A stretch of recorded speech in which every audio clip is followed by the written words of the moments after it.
Hey everyone, welcome to Homeschool, and we are with the wonderful chapter called Chemical Bonding of Class 10 ICSE Chemistry.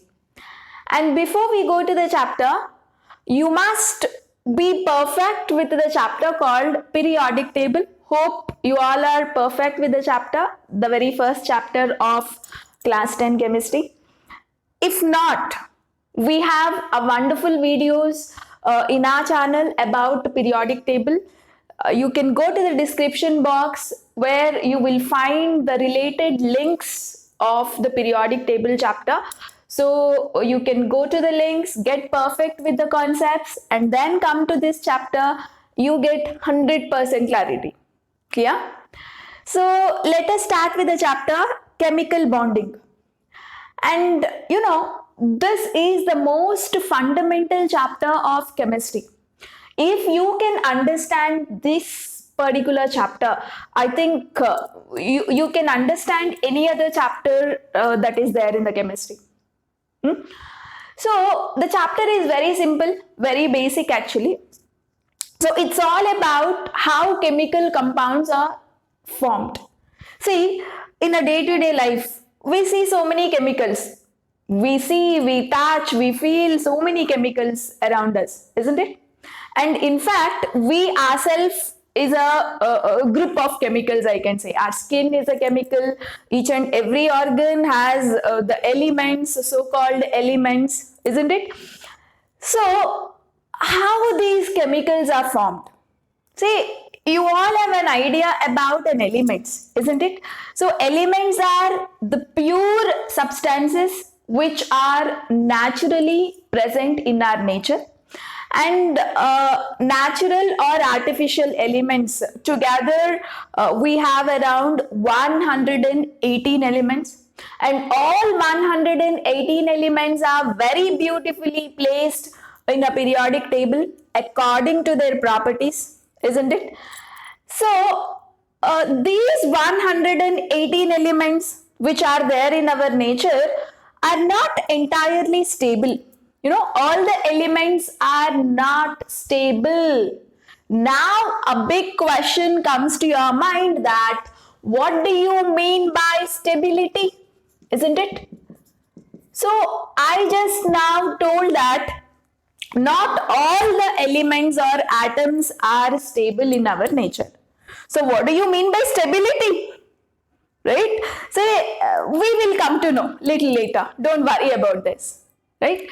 And these elements will participate in chemical reactions because they are not stable. Stable in the sense just a state of happiness. Okay, say for time being you can stick to this particular concept, stability in the sense a state of happiness. See, most of the atoms are not happy. Okay, they are not happy with whatever electrons they have. Atom in the sense definitely electrons would be there. Okay, and a chemical reaction is nothing but a business of electrons, guys. Okay, so in a normal language, what do you mean by business? Some people give money, we take money, lending money, borrowing money, right? It's all about a money. So here, in case of chemistry, chemical reaction is all about electrons, giving electrons, taking electrons, sharing electrons. So it's all about the electrons. Say, the atom is not stable in the sense atom is not happy with the electrons it has. So when the atom is not happy with the electrons it has, it will try to take electrons to become happy sometimes. It will try to lose its electrons sometimes to become happy. Sometimes it will try to share the electrons with others to make itself happy. Clear? So this is all about a chemical reaction. So because the atoms or elements are not happy in our nature, many of the elements or atoms, they participate in chemical reaction, right? Atoms combine with each other to form a stable molecules. Say for example, we have a molecule like water. It is highly stable molecule. It's very happy molecule, guys. The molecule is very, very happy with the electrons it has. And another molecule, NH3, that is ammonia. This is also very happy molecule, right? But how did this water form? The water has formed by the combination of 2 hydrogen atoms and 1 oxygen atom, isn't it? In a similar way, ammonia has formed by the combination of 1 nitrogen atom with 3 hydrogen atoms, isn't it? And these hydrogen atoms, oxygen atoms, when present separately, they are not happy, they are not stable. Oxygen alone in our nature, when it is present as O atom, single atom, it is not happy, it is not at all stable. Hydrogen also when present single, it is not at all happy. Since both of them are not happy when they are separately present, to make themselves happy, they will combine with each other and they will form a stable molecule called water. And hydrogen and oxygen both are very happy when they stay together. They share a kind of attraction. Okay, you have a force of attraction between the 2 hydrogens and oxygen. That's the reason, water is H2O. You cannot separate hydrogen from oxygen in a water. It's very difficult. Because if you try to separate them, they will become single atoms and again they will become unhappy. Isn't it? So why they have combined, guys? To make themselves stable, to become happier in life, right? So stable molecules are formed when atoms combine. Clear? So how the molecule is stable? Why you cannot separate? Once water is formed, you cannot separate hydrogen from oxygen. It's because they have a kind of attraction between them. Okay, say ammonia is a very stable molecule, but nitrogen alone is not stable. Hydrogen alone is not stable. Okay, so they will combine with each other to make themselves stable. So a stable molecule like ammonia is formed. And you cannot easily separate nitrogen from hydrogen here.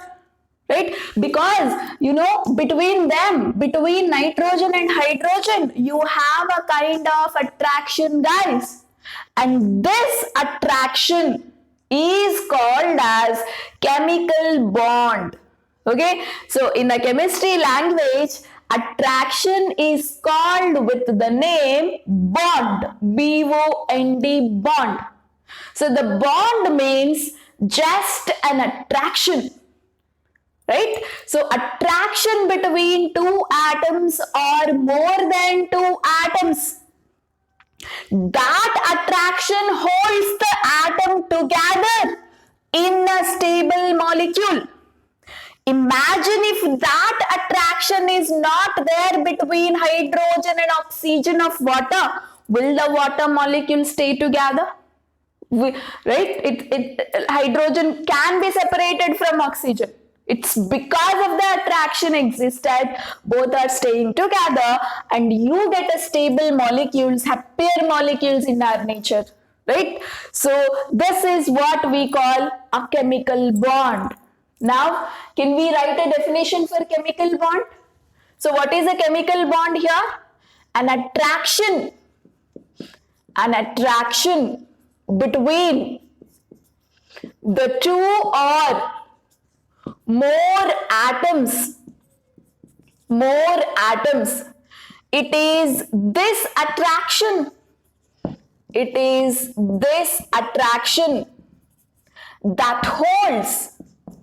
That holds the atoms together in a stable molecule. in a stable molecule. Okay, so this is what we call it as chemical bond, right? So, and now what we are mainly going to discuss in a chapter is a slight introduction. Now we have already got to know what do you mean by a chemical bond, isn't it? So how is that attraction created between two atoms? I told you, since they are not stable, they are combining with each other to become stable, I told. So what do you mean by stability? When do you call an element or atom is stable? When do you call an atom is unstable? So what is the rule for stability? What is the main driving force behind calling a molecule stable or an atom stable? That's what we are going to discuss in our introductory class. Okay, and after that, in the chapter, you are going to study the types of chemical bonds. Types of chemical bonds. Okay. There are different types of attractions, here the bond is nothing but attraction, I told you. Depending on the different types of attractions created, we have different types of chemical bonding, right? And the first one is ionic bond.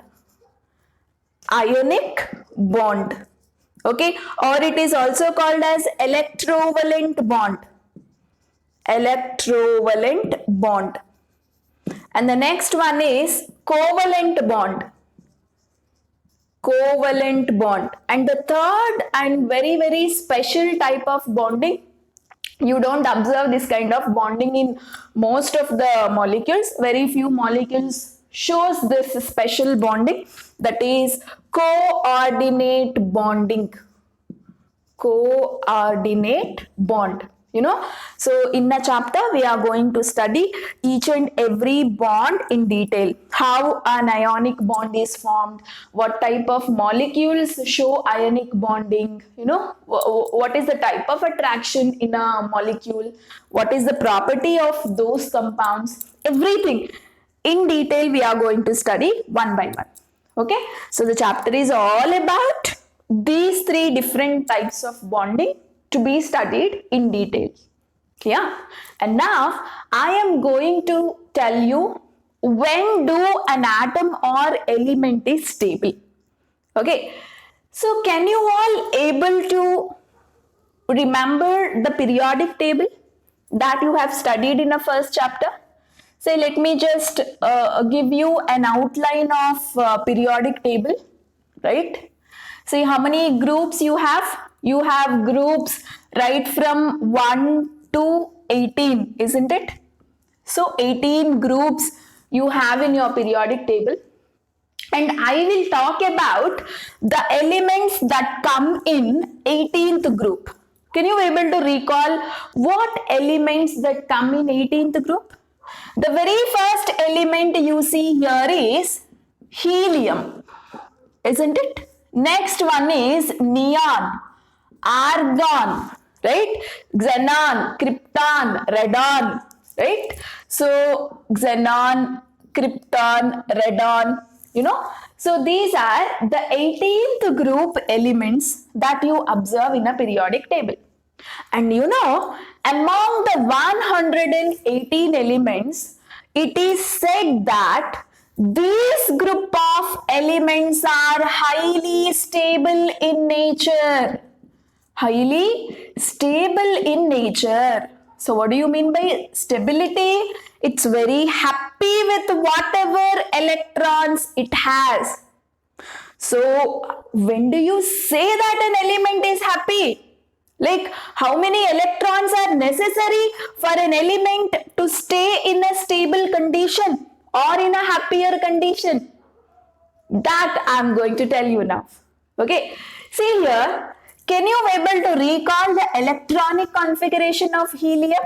Helium, atomic number 2, isn't it? So what is its electronic configuration? 1s2, or you will just learn it as 2, right? So it has only one shell, that is the first shell, K shell, and in the last shell is the first shell only here. So how many electrons it has? Only 2 electrons it has. Okay, say in case in the last shell, if an element shows only 2 electrons, then it is said to be a stable electronic configuration. You know, this is a stable electronic configuration. This is a rule for stability, guys. This is actually called as duplet configuration, which is very stable, very stable. Okay, so if any element has an electronic configuration which is quite similar to helium, then you can say that particular element or atom is very stable. Okay, say for example, you have an element hydrogen. So can you tell me what is the electronic configuration of hydrogen? It is 1s1, guys. Right? Say hydrogen is not stable because, you know, in the last shell it is not having 2 electrons just like helium. Right? So we say hydrogen is not stable. So it will eagerly wait for a chemical reaction. It eagerly waits to participate in a chemical reaction to gain that stability.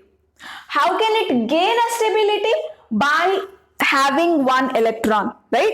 If you can add 1 electron to hydrogen orbit, you know, its electronic configuration can be exactly similar to helium, right? Then the hydrogen is said to be stable, right? So this is the reason why atoms participate in a chemical reaction. Okay, they just participate to get that stability. So when do you call an atom is stable? When certain elements, if they can show an electronic configuration similar to helium, if it is having a duplet electronic configuration, then it is said to be stable. Okay, so you can decide whether an atom is stable or not just by looking at electronic configuration, guys. Okay, so in the last shell, if you have 2 electrons, you know, sometimes it can be said as a stable. That means if it is having this duplet electronic configuration, then an atom is said to be stable. So if you want to learn how to write an electronic configuration in this form, like 1s2, 2s2, for that also I have a beautiful trick where the link is shared in a description box. You can just visit there and click the link. You will get that easiest trick to learn electronic configuration you will get. Okay, fine. And now another rule is there. This is one rule for stability. Okay, another rule is there to tell an atom is stable or unstable. That is, see, you have another element under 18th group, that is neon, right? So let me write neon here. Can you tell me what is its electronic configuration? Atomic number of neon is 10. Electronic configuration is 1s2, 2s2, 2p6, isn't it? Or, you know, you can also write the electronic configuration as 2, 8, right? So in the last shell, which is the last shell here? Second shell. How many electrons are there? 6 plus 2, that is 8 electrons are there. Okay, so in the last shell, I'll write here, in a last shell, if 8 electrons are there, then it is said to be stable. It is said to be stable, guys. Okay, so this particular electronic configuration, if you observe in the last shell can be third shell, fourth shell, fifth shell, or anything. In the last shell, you know, if you have 8 electrons, then it is said to be having a stable electronic configuration. Then that particular element or atom is said to be stable. Okay, it is happy with whatever electrons it has, right? Say this particular electronic configuration is called octet configuration. It is called octet configuration. Okay, so neon is very happy, guys. Okay, it is very happy with whatever electrons it has. That's the reason these guys, just like neon, argon also is very stable because its last electronic configuration is 3s2 3p6. Okay, whereas the last shell has 8 electrons. So argon is also very stable element. Likewise, xenon, krypton, radon, all are stable in our nature because in their last shell you will have that octet configuration, that is they have 8 electrons. Okay, except helium, all the noble gases right from neon to radon, all of them have 8 electrons in the last shell. This is another rule for telling about stability. Okay, so now you have an element called sodium, guys. Okay, can you tell me what is the electronic configuration of sodium? Atomic number is 11. Its electronic configuration is 1s2, 2s2, 2p6, right? And 3s1, or in a simple way you can write it as 2, 8, 1. Okay, can I call sodium a stable element or stable atom? Definitely no. Why? Because which is the last shell? Third shell. How many electrons it has? 1 electron it has. What is the rule for stability? It should have 8 electrons in the last shell, whereas it is not having 8 electrons in the last shell but has 1 electron. Can you all tell that it is a stable atom? Definitely no. So what it will do to gain a stability? What it will do to get that stability? It will participate in a chemical reaction. So chemical reaction is all about giving electron, taking electron, or sharing electron to gain stability. So how does this sodium get stability? See, if it can lose this 1 electron, then its electronic configuration can be 2, 8, isn't it? So when its electronic configuration is 2, 8, it is exactly similar to neon's electronic configuration. Then that point of time, sodium can stay in a happier condition. Okay, so that's the reason sodium always during a chemical reaction, it will try to lose the electron. Okay, because this last electron, whatever is there, no, that is making sodium unhappy. So what it will do, it will always try to lose that last electron, because if it can lose that last electron, it will get a happier electronic configuration, that is octet configuration. It can have 8 electrons in the last shell. Right? So once this 1 electron goes, now the last shell will be second shell. It has 8 electrons, right? 6 plus 2, 8. So this is how atoms participate in a chemical reaction. Right? So all atoms participate in a chemical reaction just to gain that stability, guys.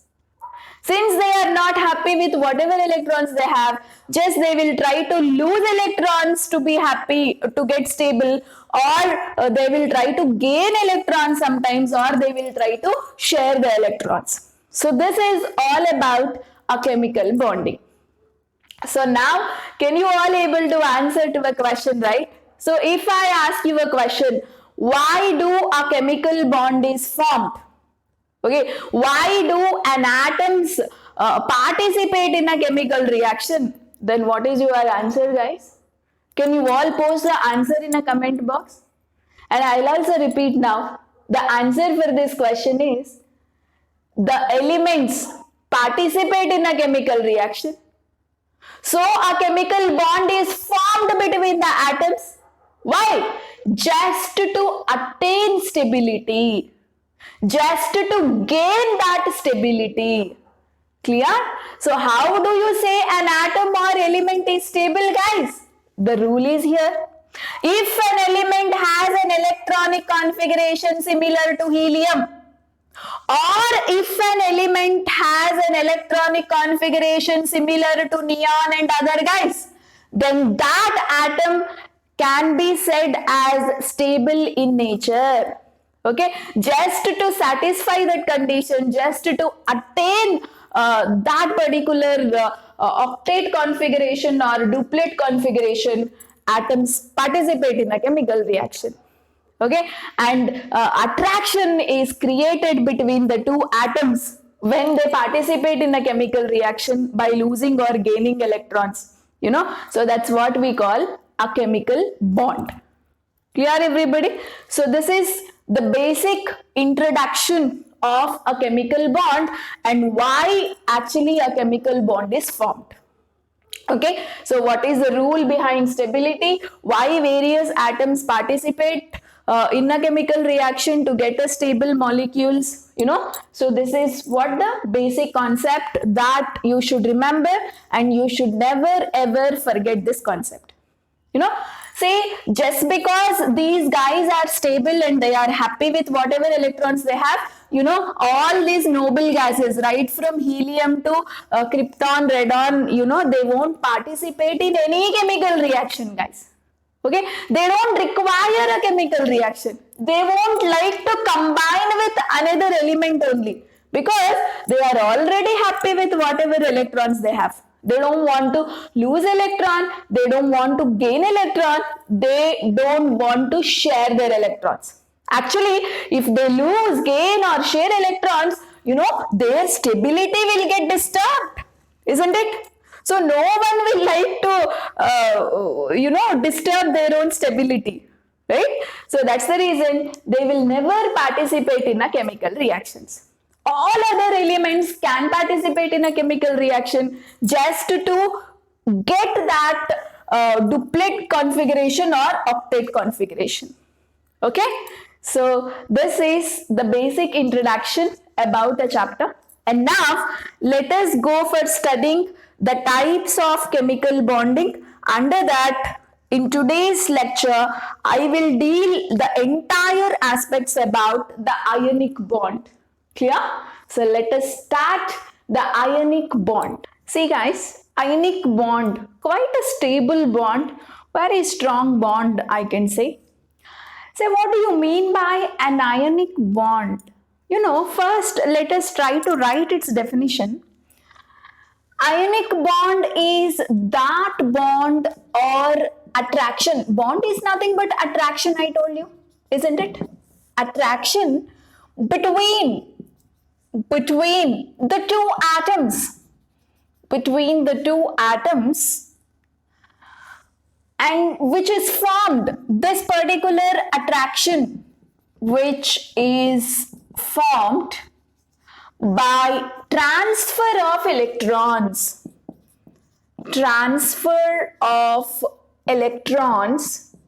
from one atom to another,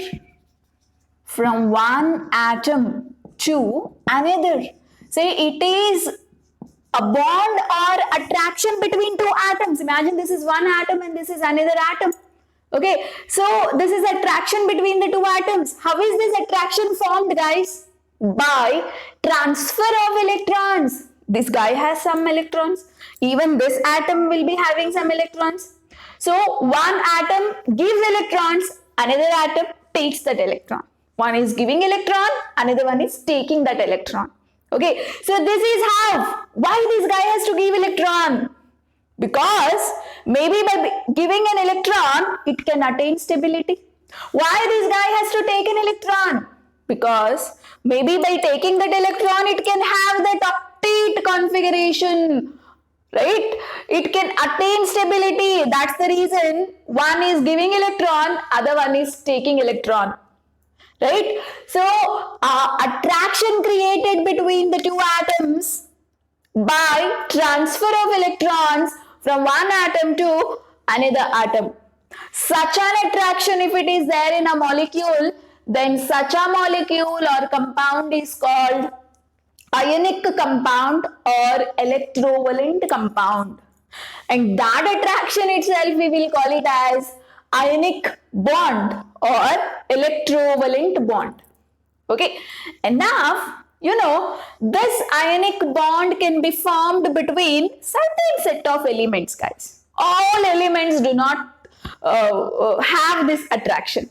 Okay, see, to form this attraction, one atom has to lose electron, the other atom has to take electron. Now the big question mark is, what type of an atoms lose electron, what type of an atoms gain electron, right? So this is very much essential to understand. So here I am going to tell you certain points which are very, very, very important. Clear? The first and foremost, metals. Okay, what do you mean by metals? Electropositive elements. Electropositive elements. Always metals or electropositive elements always loses electrons. Okay, loses electrons to attain stability. Why they have to lose electrons, guys? Because if they can lose one or more electrons, they can have that stable electronic configuration in the last shell, right? They can satisfy that octet configuration. They can become just like the noble gases by having the electronic configuration similar to noble gases, right? So that's the reason the elements loses electrons. What type of an elements or atoms loses electrons? Metals. The so-called metals always loses electrons. Okay, so why they lose electrons? To attain stability. To attain stability. Okay, I'll tell you what elements are metals here. Clear? So the second point is non-metals. Non-metals always gain electrons.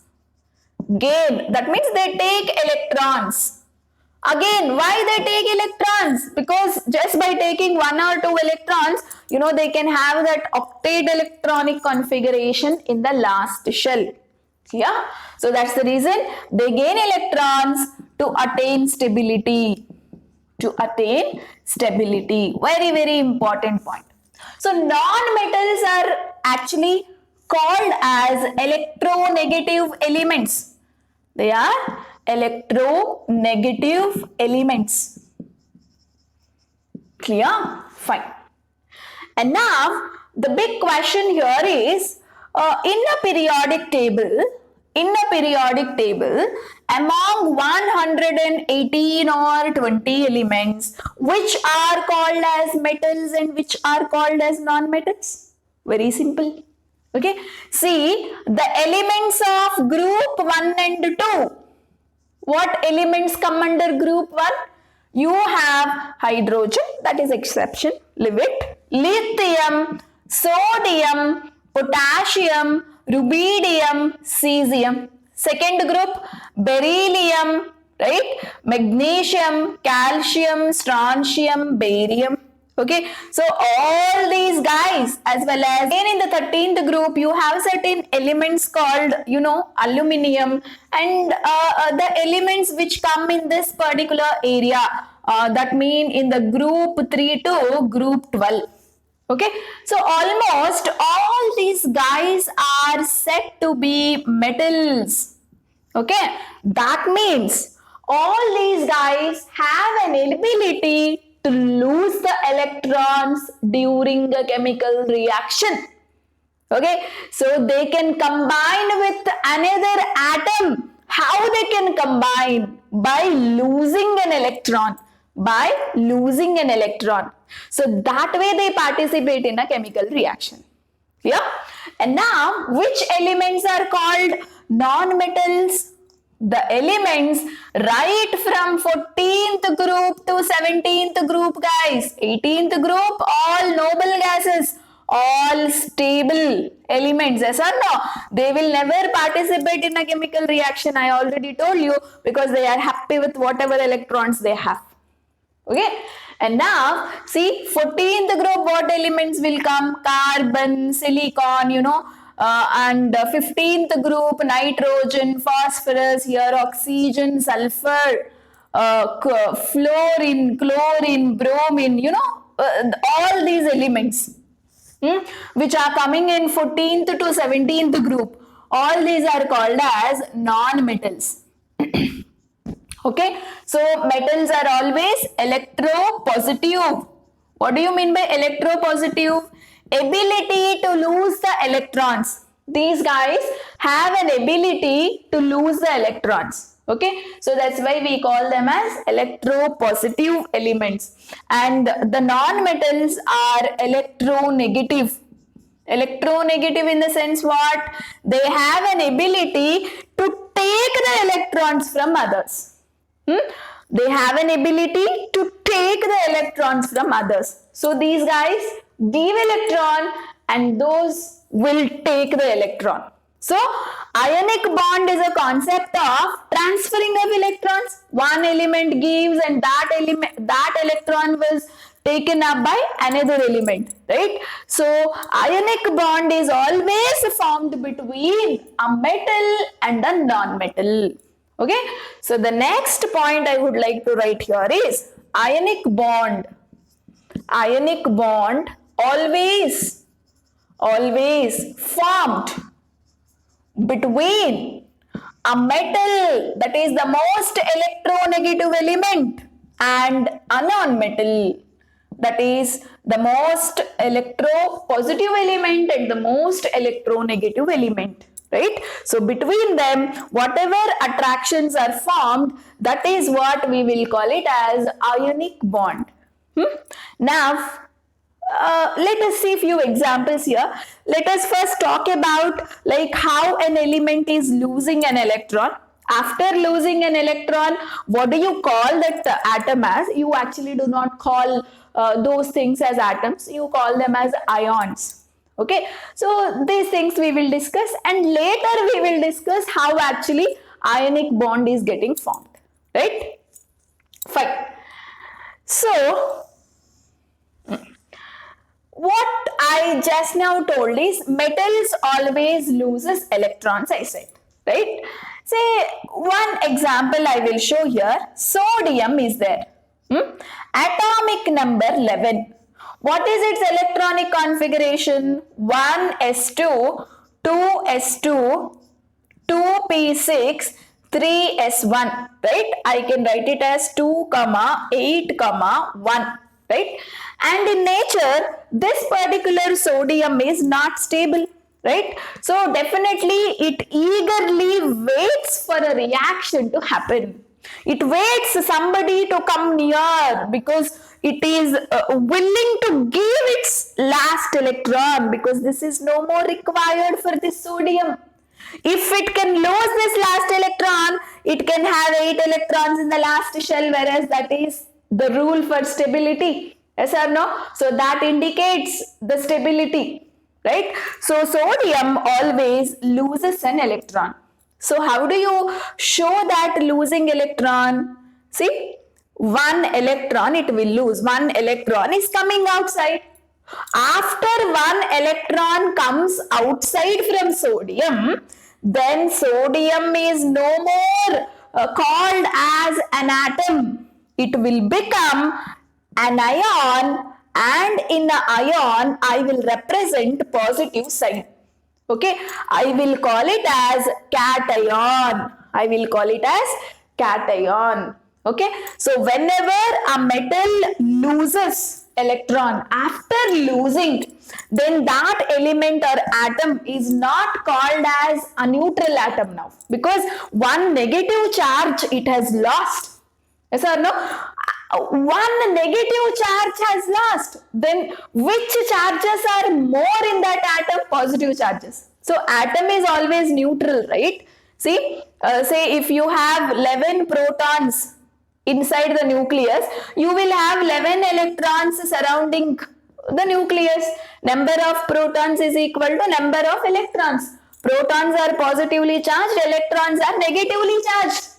Isn't it? So, atom is always neutral. But now what has happened? One electron came out, guys. Now, this atom is not neutral, right? So, which charges are more? Positive charges are more in atom or negative charges are more? Positive charges are more, no? So, that's the reason we indicate positive sign above the symbol of an element. Okay, and this we will call it as sodium cation. Okay, so what you have to remember is once a metal loses electrons, it becomes positively charged ion. It becomes positively charged ion. We call that as cation. Okay, and now what is the electronic configuration of Na plus, guys? One electron is lost, Na. Now what is its electronic configuration?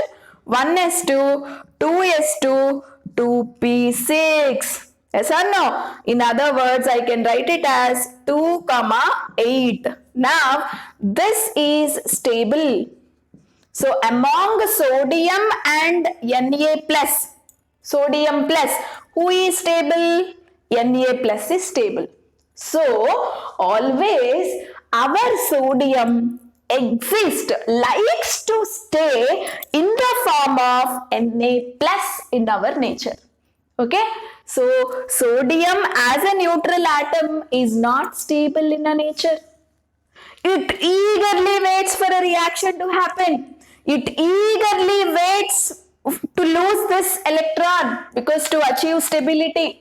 So once it gets an opportunity to lose electron, it will lose electron and after that it will become Na plus. So our sodium happily likes to stay in the form of Na plus, that is in the form of cation.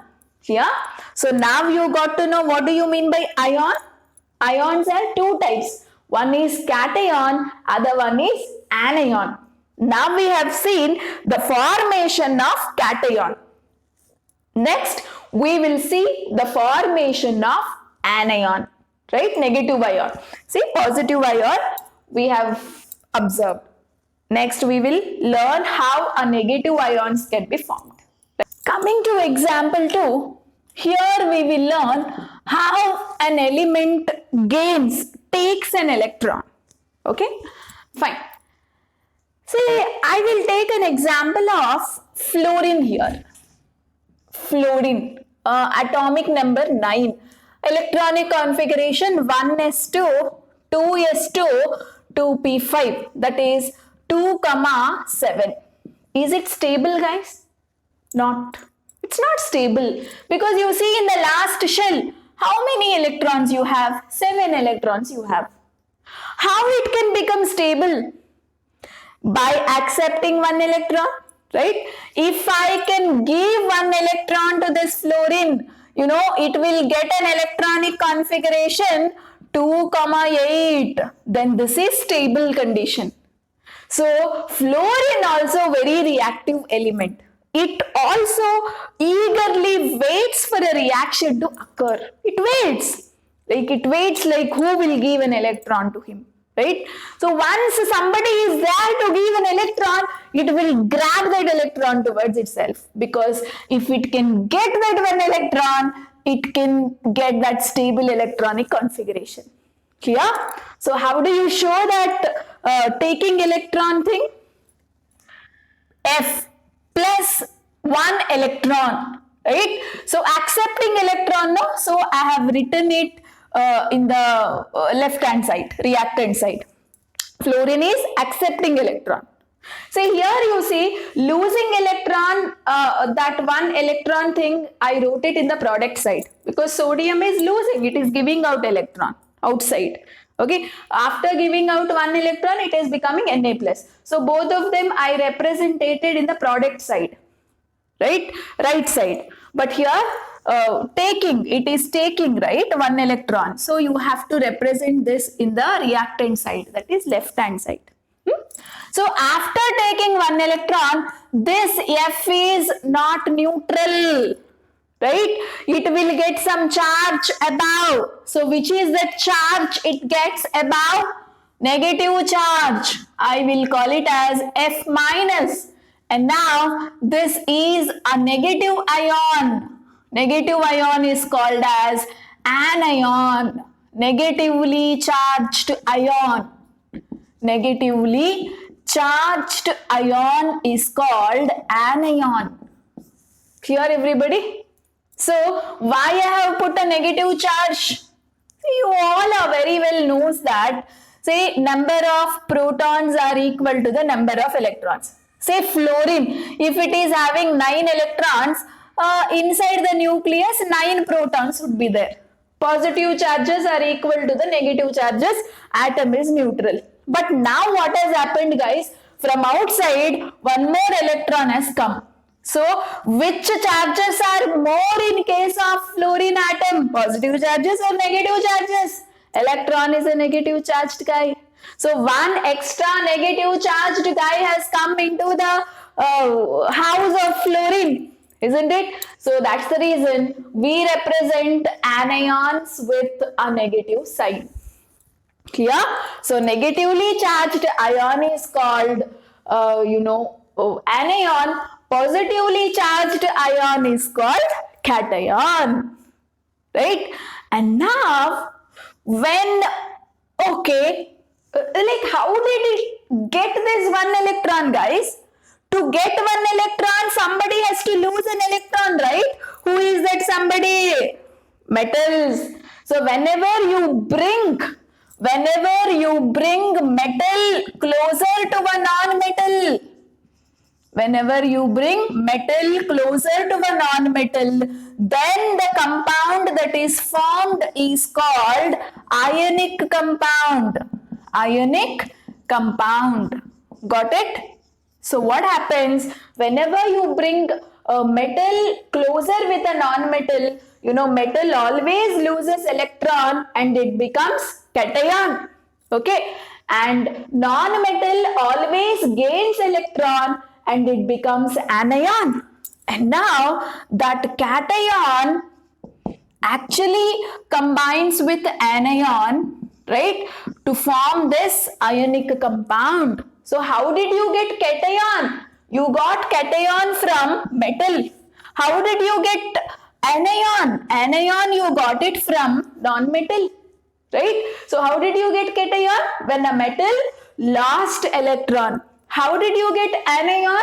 When a metal gained electron. Now, cation is a positively charged one, anion is a negatively charged one. So, whenever a positively charged species has brought closer to a negatively charged species, definitely an attraction is possible, no?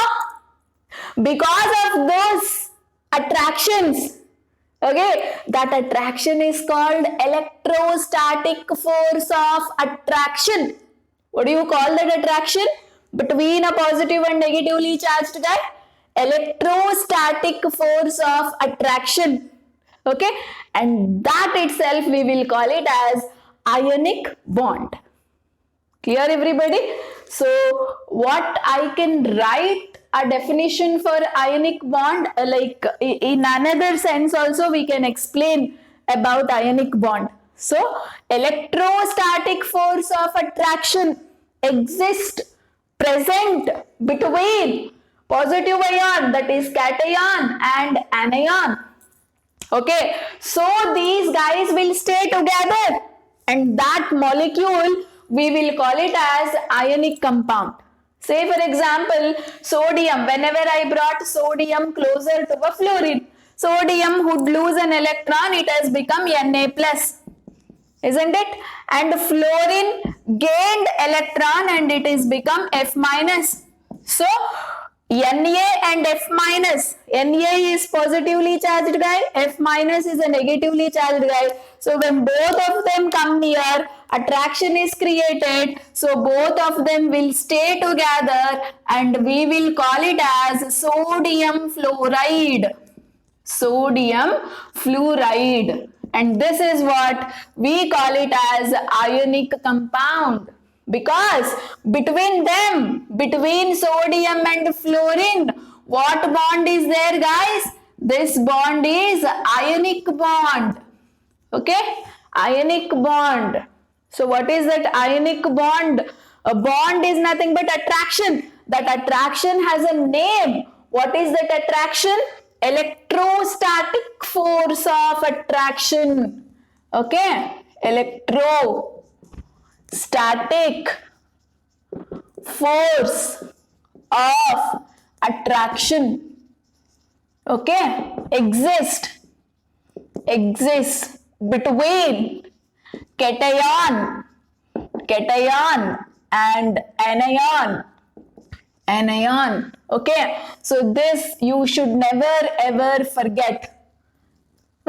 So how is the cation formed? By losing electron. How is the anion formed? By gaining electron, right? So this guy is losing, that electron is taken up by this fluorine. This is why we call it as transfer of electrons. Okay, because electrons have transferred, ions are created, an attraction is possible between positive and negative charges, right? Negative things, and that attraction we call it as electrostatic force of attraction. This is what we call it as ionic bond. Clear? And now let us study the few examples of forming ionic bond or ionic compounds. And the compounds so called, we call it as ionic compound. Okay, fine. And one more, two important words I'll give you. Try to remember. This losing of electrons, this is nothing but a chemical process only. Electron losing, electron gaining, this is also a chemical process only. This chemical process has a name, guys, and we call this chemical process as oxidation. Okay, what do we call it as? Oxidation. What do you mean by oxidation? Loss of electrons. This is the short symbol for writing electrons. Okay, so loss of electrons is called oxidation. It is called oxidation. Okay, so losing electrons and gaining electron is also a chemical process only. It's like a chemical reaction only, right? I told you, chemical reaction is all about losing and gaining electrons. So that chemical process name is oxidation. So whenever a metal is losing an electron, then that process is said to be oxidation, right? So after losing an electron, it will become what ion, guys? Positive ion, that is cation. Remember. And always this process, whenever an atom gains electron, then such a process is called reduction. Reduction in the sense what? Gaining electrons. Gaining electrons, right? So whenever an atom gains electron, you know what ion is formed? Negatively charged ion, that is anion is formed. So this is all about the basic introduction about ionic bond. So what exactly is the meaning of ionic bond? How it is formed, right? Between metals and non-metals. So what do you mean by losing of electrons? What do you mean by gaining of electrons? What is cation? What is anion? How they are formed? And you know what is the difference between atom and ion? Atom is always neutral, but ion is always charged. Yes or no? So whenever ions combine, attraction is possible. Okay, atoms combine, compound is formed, no doubt, but atoms are becoming ions initially. Ions are combining, so you are getting a compound, isn't it? So this is what you have to remember. Atoms are always neutral, guys. Ions are always charged. Either it can have a positive charge. How do you get positive charged ions? when an atom loses electron. When do you get a negatively charged ion? When an atom gains an electron, right? So this is the main basic introduction and the necessary basics one must remember about ionic bond. So in my next video, let us talk about formation of ionic compounds. Okay, we have certain examples in the syllabus like formation of NaCl, formation of calcium oxide and formation of magnesium chloride, their dot structures, right? So all of them we are going to discuss in the next video. Till then, take care, keep revising the concept, and if you like our video, please like, share and subscribe our channel to learn the concepts in the easiest way and in a detailed way. Thank you so much.